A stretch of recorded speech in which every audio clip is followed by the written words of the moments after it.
Life happens, and not always the way we expect it to. Every single day we face change, stress, and uncertainty.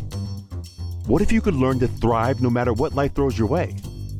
Resilience expert Adam Markel and his inspiring guests explore breakthrough strategies to fully embrace change and build the resilience required to become change-proof.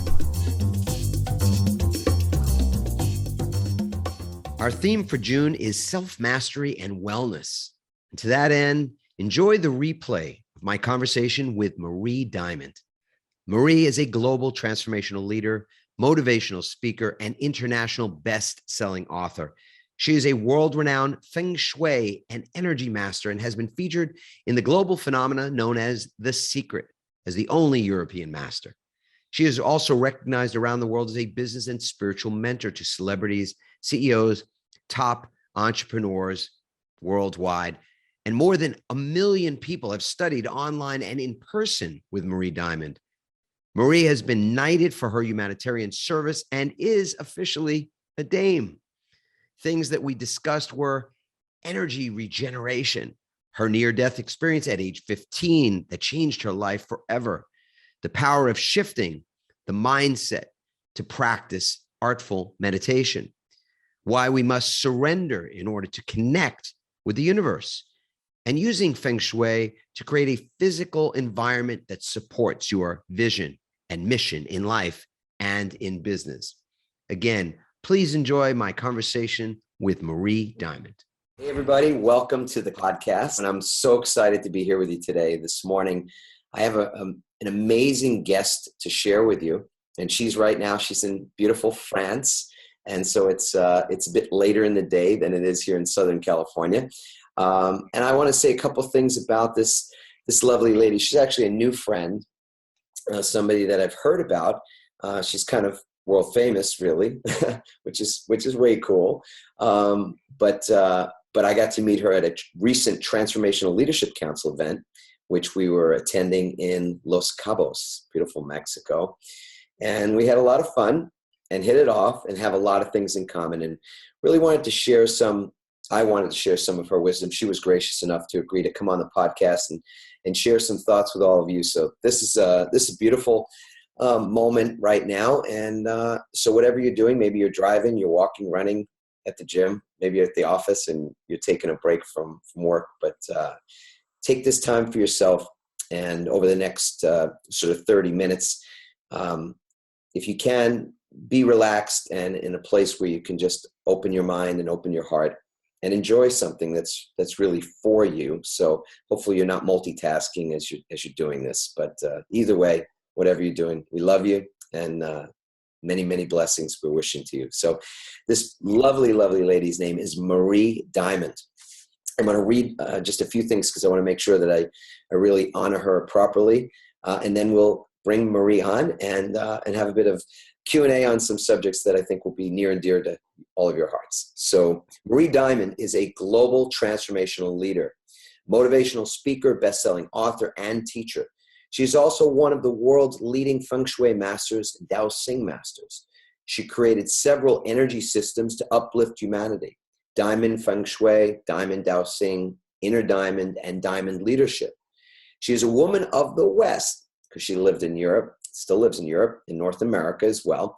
And she's taken the best from the East, Feng Shui, Dao Xing, meditation, and ancient wisdom, and brings it together in a fun, joyful, comprehensible, and deeply spiritual way to her customers and her clients and her students worldwide. She's also the only European star in the worldwide phenomenon that we all know as The Secret. Very, very cool. She's president and founder of the Association of Transformational Leaders and founding member of a global Transformational Leadership Council. She inspires organizations, companies, and countries to transform their systems. Her vision since the time she was 15 years old was to enlighten more than 500 million people worldwide. She's well on her way to doing that.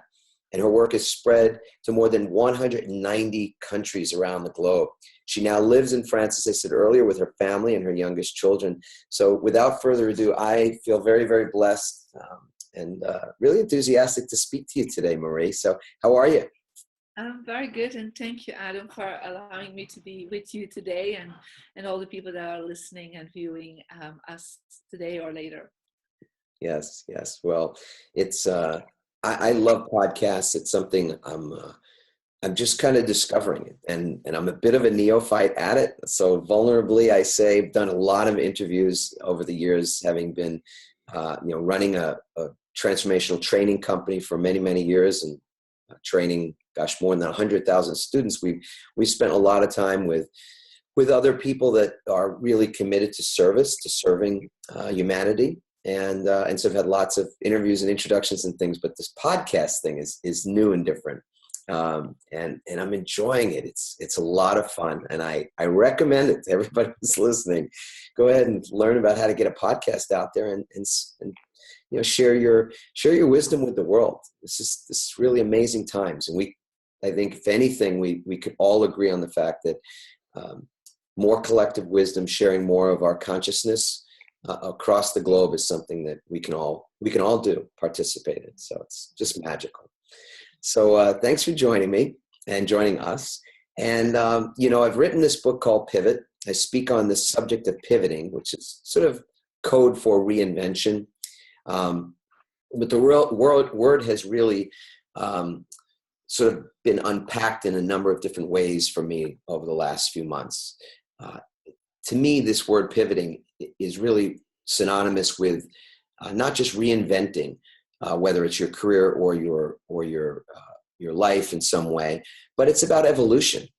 It's about transformation. How is it that we're just continuing to manifest change, which is the cosmic law, right? Nothing can remain the same. Things that are stagnant end up dying, and it's that process of decay, I think, that really steals the joy from people's lives. I know that was the case for me when I was practicing law for more than 15 years, and waking up unenthusiastic about the day and feeling actually some dread about what I was going to be doing. I could just feel something dying on the inside.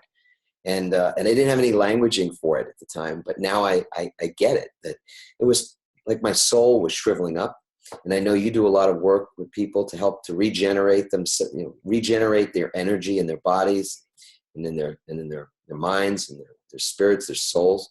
And you even do work with them sort of on the physical side of things, to help them to regenerate energy and find greater connection with source. And I would love it if just at the beginning you shared a little bit about anything else you want to say about your experience, but really what is it that has driven you since the time you were 15 years old to want to be a healer and want to help people to make great changes in their life for the better? Well, I think we are, on a journey, and so my journey was definitely to connecting with the world in a very positive way. But before I could do that, I had to go myself through a pivot moment, of course. It always is this way. So for me, I was run over by a truck at 15. I had a near-death experience. I went to what we call the other side. I was in a higher dimension. There were all beautiful beings of light, and they gave me the message that I was here to enlighten more than 500 million people. And I had to go back to do this. Right now, I'm 15. I'm a high school student. So this is before the internet, right? So you have no idea. You cannot check out what is all this word like enlightenment. So for me, I really felt it was being of service, and to try to make a difference in people's life. So I tried to do it where I was. Now, that was at high school, of course, but I already was connected in with meditation. Since I was 7, I had a spiritual teacher that came on my path. And so I was already really like, okay, I need to get focused on getting higher frequencies, higher energy. And I felt like there were 3 aspects I needed to work on. And it was connecting with the inner, and really connecting with my higher self. And I needed to contemplate and really observe and look at, during my day, what I could improve for the next day and for the next week and the next year. I also knew it was service was the 3rd aspect. So I just try to make a difference. But one of the things I felt was I was also a little bit disappointed at that time when this happened to me, because I had tried to really already practice meditation and prayer and trying to be a role model. And interesting enough, and I went back to my spiritual master, he said, you know, when I told him, I'm very disappointed in myself that I attracted something like this, like a truck, you know, accident. And he said, well, you just had bad Feng Shui, Marie. And I was like, what is that? And so he said, well, you know, there are 3 aspects to the law of attraction, to connecting in with your higher self. First of all, it's meditation and prayer, and trying to release your karma, you know, any lessons you have come to redo in this lifetime.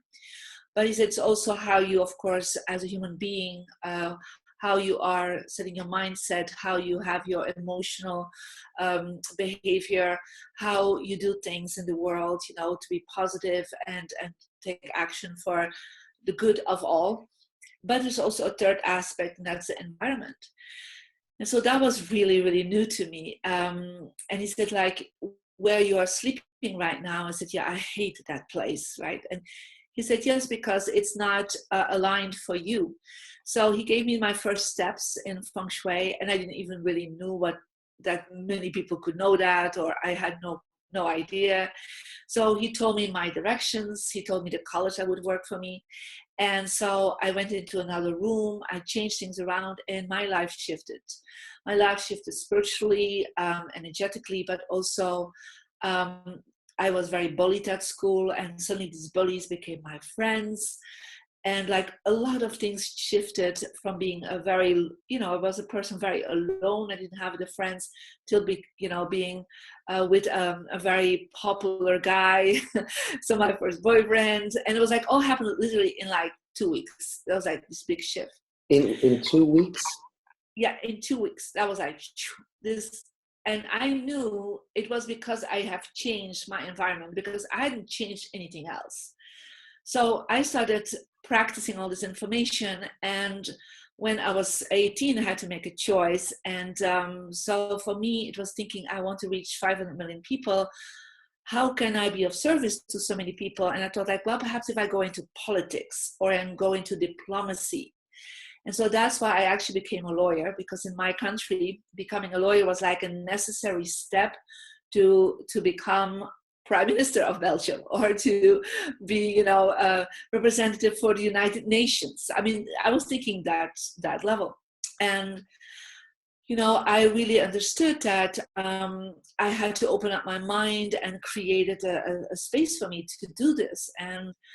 But after 5 years practicing and working for the Belgian and the European government, I also saw that I could not reach, I couldn't help the others to reach a conscious level.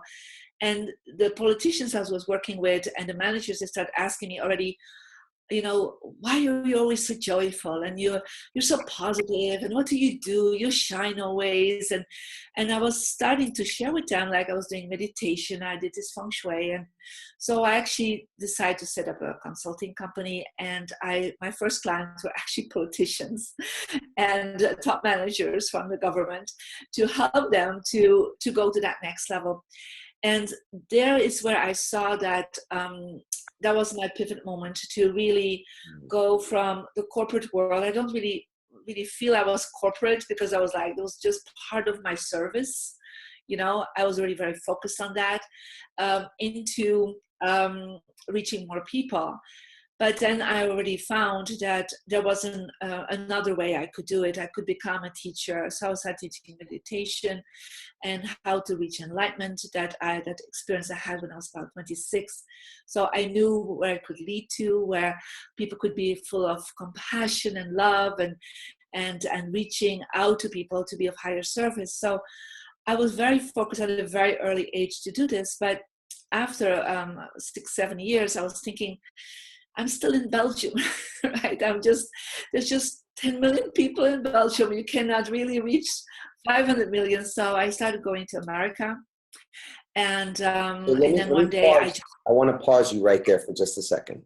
So for the folks that are listening, I think Maria is describing what I think we can all identify with is a pivotal time, pivotal moment where you discovered on some level that you had a higher purpose, and you started to pursue that, that you knew deep inside that you really wanted to have a major impact.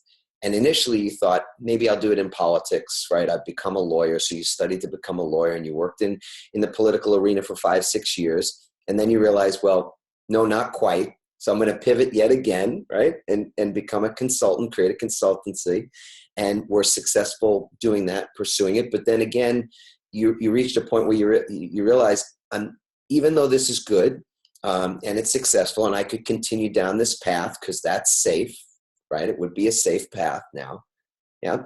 That on top of that, you still were not feeling that you were really, kind of hitting on all cylinders. And so yet you pivoted again, or that's what you're about to describe, because now you're going to go beyond Belgium, right?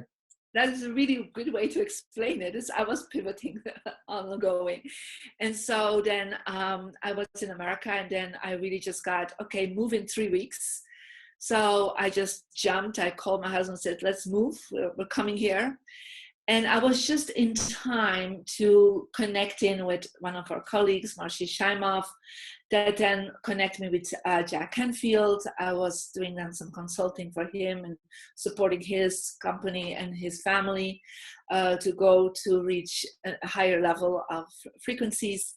And that's where he invited me to be part of TLC, the Transformation Leadership Council, where then I started having these dreams about this woman with half blonde hair, like half long hair. And she said in my dreams, I'm from Australia, pay attention when I come in your life. And I already had a lot of visionary dreams in the past. So when I came to TLC, that was actually Rhonda Burnett came to sit next to me and said, hi, I'm Rhonda from Australia. And I said, okay, whatever you do, I need to do this. And she's like, I'm doing this movie called The Secret, but, not a lot of people want to be interviewed. I said, no, I'm in. I need to do this. You're going to reach millions of people. Yes. You're going to reach millions of people. And she's like, wow, you're the first that is so enthusiastic. And I said, well, I know it. And so I was interviewed, and she was, very surprised about my take on the law of attraction and quantum physics from the environmental perspective. And she said, oh, you're going to be in the movie? And I said, of course I'm going to be in the movie. It's on my vision board. I actually put on my vision board, I'm going to be in a movie seen by millions of people that will transform the world. Because I knew, coming to America, I thought, like, when I'm close to Hollywood, I can become part of a movie or something.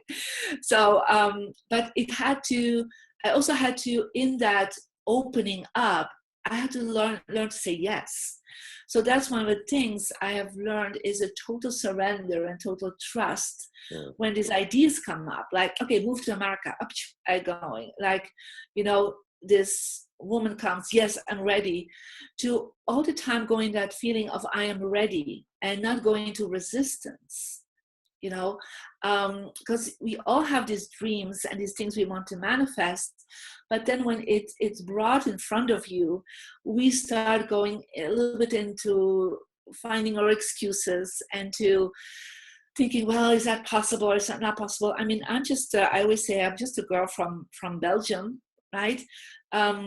That just kept saying yes, when my teacher said, this, when I got this dream, yes, I just kept saying yes to the opportunities that came in my life. But of course, I had directed them by my meditation, by my way of thinking, by my environment. My home, my office is aligned with what I exactly want. Based on what I share in Diamond Feng Shui.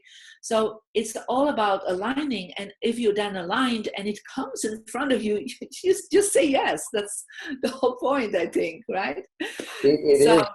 And I've written some things down that I want to just repeat. So folks that are listening or watching even, can take these notes. I am ready. I think that's a wonderful, look, we're in the business of sharing concepts and words with people, and language is, because of Facebook Live and so many other things like that. The technology's made it possible for people to be broadcasters everywhere. Everybody who's like has the capability right now to have a media company in some way, right? So words are everywhere. But I think that those are very powerful words that I don't hear every day. I am ready. I am ready. And what I heard you say was, you said I am ready, and then you said yes. And that's incredible. And then you also mentioned surrender, total surrender. And I know recently in the last 6 months, I read a book by Michael Singer called The Surrender Experiment, which I highly recommend. Love the book. You know, The Untethered Soul, I've recommended to thousands and thousands of people. But The Surrender Experiment is a very, very interesting and fascinating and powerful book in some respects on the subject of what you're talking about, which is that when you can be in a conducive, if I can use that word, a conducive environment, both internally and externally. So that environment that comes from the internal environment that comes from me, from meditation and prayer and creating some stillness, which is not an easy thing to do. Yeah, very important part. Yes. And the external environment, which is, much of, I think, what Feng Shui is about, is the physical environment that you find yourself living and working in. And when those two things create a conduciveness, or what's the right word for that? But a receptivity. Yeah, almost a conduit, actually. Yeah. That's a beautiful word, a conduit. Then you can receive information and guidance and access to something, infinite intelligence even. I know that's what has happened for me. And you've been training people to be able to access that greater wisdom for many, many years, so that you can actually say with authenticity that I am ready, and I can say yes because you trust the source where the information is coming from. Is that about right? That is a very clear explanation, and I think it's something every day. And I've been, all my students and clients worldwide, they always go first, and I teach them a very simple meditation called the Tubes of Light, where I always say to people, the first thing you do, you switch all these machines on. Click, your computer, you're always on. But the only thing that is not on is you, right? Mm-hmm. So you don't put yourself on, you don't connect in with the source, and you make sure that all your phones and your iPads and your computers are turned on and have battery, right? But you yourself are not connecting with the highest battery there is, and that's the universe. And so when you connect with that, and at the same time, any system you have has what we call a firewall, has a protection shield. And so the second step is, I always do a little protection moment where you say, look, all these other frequencies that are not the greatest energy, I don't allow them to really disturb me anymore. I have my firewall up, but all the good energy can come to me. And also very important is to connect in with that higher source. What we call the quantum point is the connection with the quantum physical world, where all these, things that look impossible are totally possible. And, when I look at my life, the stories that can be told, and everyone has these stories, where if you go beyond that, the personality aspects of fear and doubt, I think these are the two greatest I would say signs for us to move forward, because we're in fear of many things, and we're in doubt that if we set the step to move forward, that we will regret it. And you see a lot of people, and they're asking, do you have regrets? And say, no, I don't have regrets, because they didn't follow the doubts. They said, well, I'm in surrender. I'm going to see where this path leads me. And if you're on the wrong path, just get off the path and turn around and, and try something else. I mean, isn't it just that simple too, Marie? I mean, because that's what the book Pivot is really about, and what the podcast is, that we can consciously choose or to accept or surrender to a path, to trust that the path that we're being led to is actually for our greater good and the greater good of others. And if it's wrong, if it doesn't feel right, if it doesn't turn out right, we can still pivot yet again or change our paths yet again. Of course.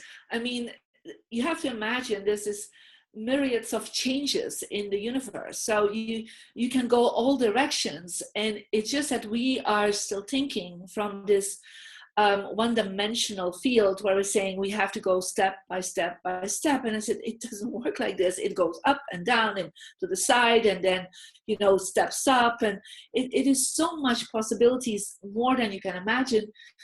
When I was thinking about being of service, I could only think in the level of, United Nations or politics, but at that moment, I couldn't even imagine doing a podcast with you right now, Adam, right? So to be of service to humanity.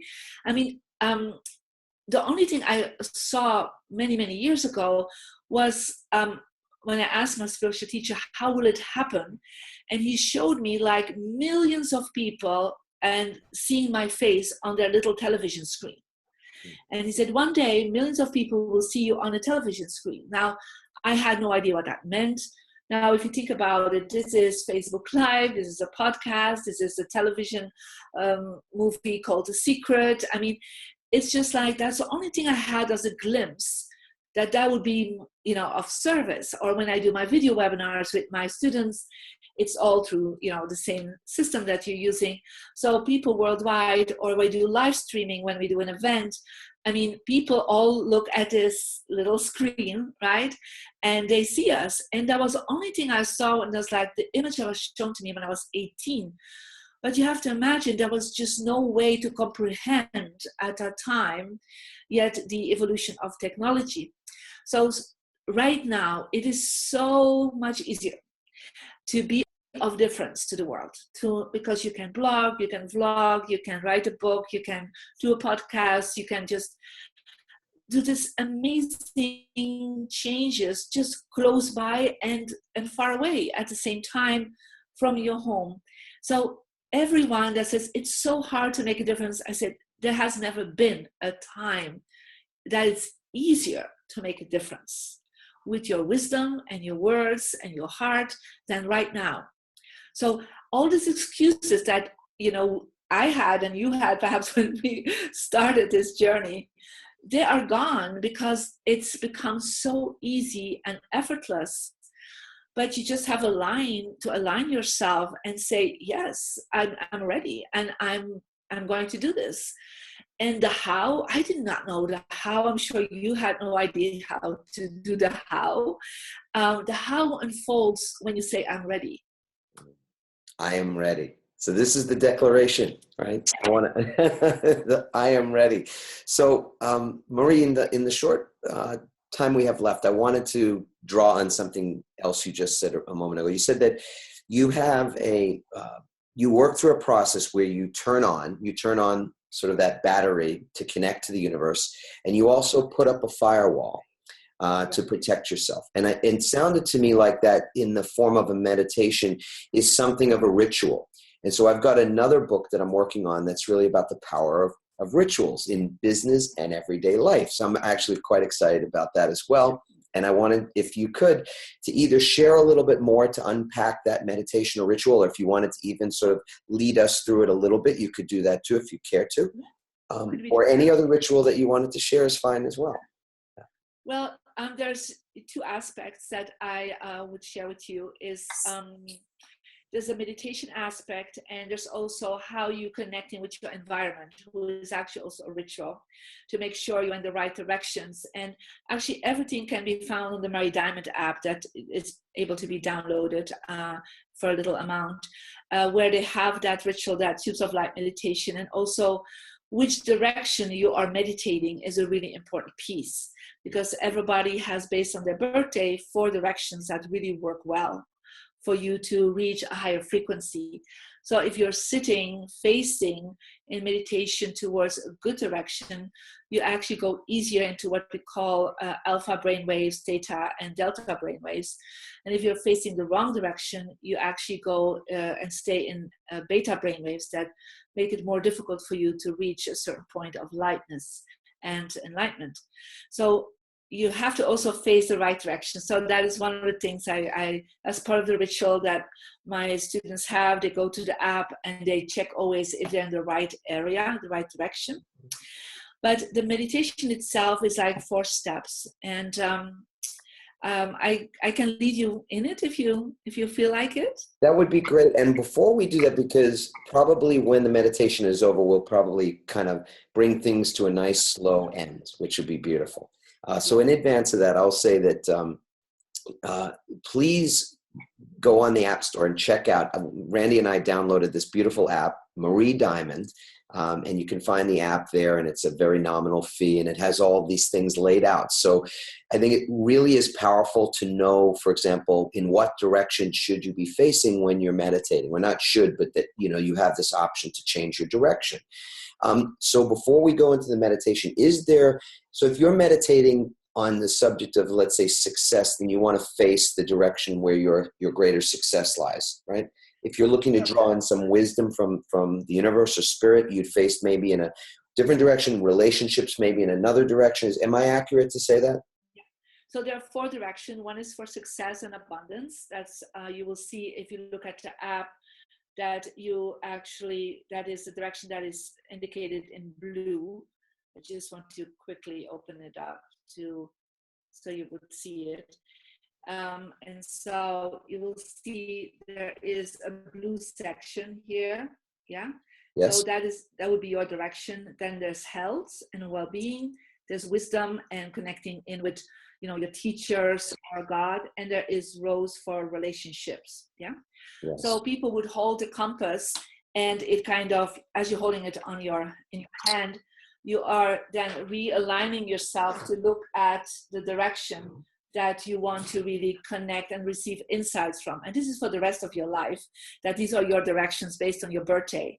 Mm-hmm. And then you will see also there's a golden step every 5 days that you're getting to what to do to activate these directions to have even a stronger return on your focus. It's not return on investment, it's return on your focus. Return on focus, yeah. Yeah. So, but one of the things that people do is they try to always make sure when you're sitting, you are facing that direction. But some people love to lay down when they meditate, then their head has to be pointed towards that direction. Yeah, but when you are sitting, you look at that direction. Beautiful. So there's really 2 important pieces. So I would invite you to close your eyes. And sit in a relaxed position. Make sure your spine is straight and your shoulders are relaxed. Yes. And take a deep breath in and take a deep breath out. And as you keep breathing in and out in a relaxed way, just imagine you're in a beautiful space in nature and the sun is shining. And the sun has this crystal white light that fills your whole body from your head till your feet. And from your skin till deep into every cell of your body and the space between your cells. You're creating this sacred space in your body. And then you visualize also this sparkling white light to fill up your aura field. That's like an arm length all around you and above you. And just imagine this light is coming in and showers down all the heaviness and gives it to Mother Earth that returns it into beautiful energy for you to be grounded. And take a deep breath in and just let go of anything that is not longer serving you. Around this tube of light you just created, we are visualizing now the color royal blue. It's this warm blue color that comes around this tube of white light and also under your feet and goes up like an arm length above your head. Royal blue stands for the power of the universe. I am the power of the universe within me and around me. And it works as a filter. So all the positive frequencies that are outside of you can come through the filter, but all the less positive that are not longer serving you, remaining outside your royal blue firewall. And also any negative frequencies you want to bring to the universe is returning back to you for you to contemplate about.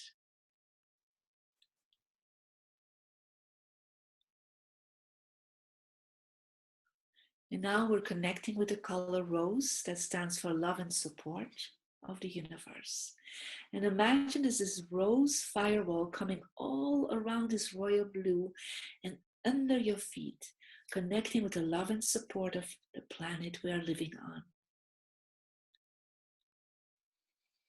And as we are surrounding ourselves with this love and support of the universe, we even imagine it goes into the center of the universe, calling in all your spiritual teachers, your guidance, God, the angels, masters, anyone that for you has been supportive on your journey. And even this is a moment to be in gratitude to your friends and family and your loved ones that have always surrounded you with love. I am the love and support of the universe within me and around me. You take a deep breath in to accept now this love and support in and around you.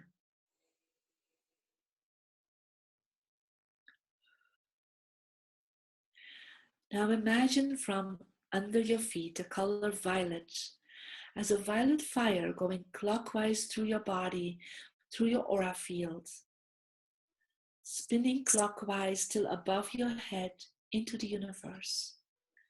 The color violet stands for forgiveness, letting go. It's time to let go of your conscious and subconscious limited beliefs and programs. They are not longer serving you. So just feel that you're ready to let them go and let this violet fire just do gently the work of clearing them and giving back to the universe. Take a deep breath in and let them go.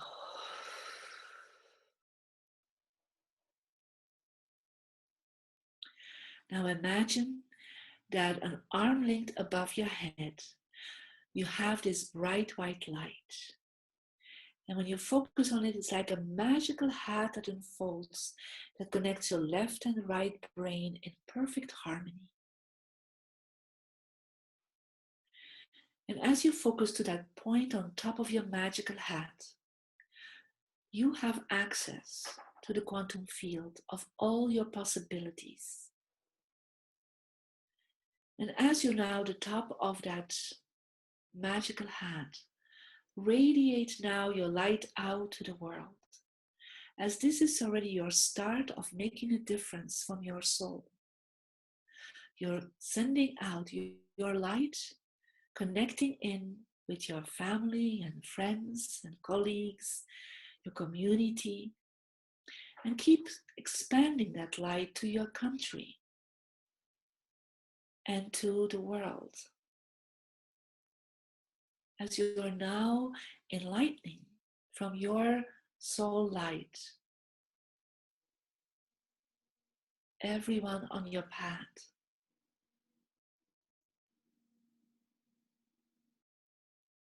And knowing that you're doing this right now, connect back with the top of your magical hat and stay there focused for the rest of the day. Then bring your hands together, move your hands, Bring your warm hands in front of your eyes. Open your eyes. Let go of your hands. And you're ready to be of service. Beautiful. Thank you. Marie, thank you so much. You're so welcome. Thank you for doing your work in the world, as it makes a huge difference for many, many thousands, and I'm sure millions of people. Namaste. Namaste. Everyone have a beautiful rest of your day, and share that love and that wonderful energy with as many people as you can today. We will hear from you and hopefully see you, and you'll see us in the future very, very soon. Have a blessed day. Mwah. Bye-bye, everyone. Thanks for listening, everyone. We hope you now have even more tools and greater insights to build resilience and become change-proof. Help us inspire others by sharing this episode and leaving your comments over at adammarkel.com/podcast. For more resilience tips and strategies, including support for building change-proof teams, visit adammarkel.com/become change-proof.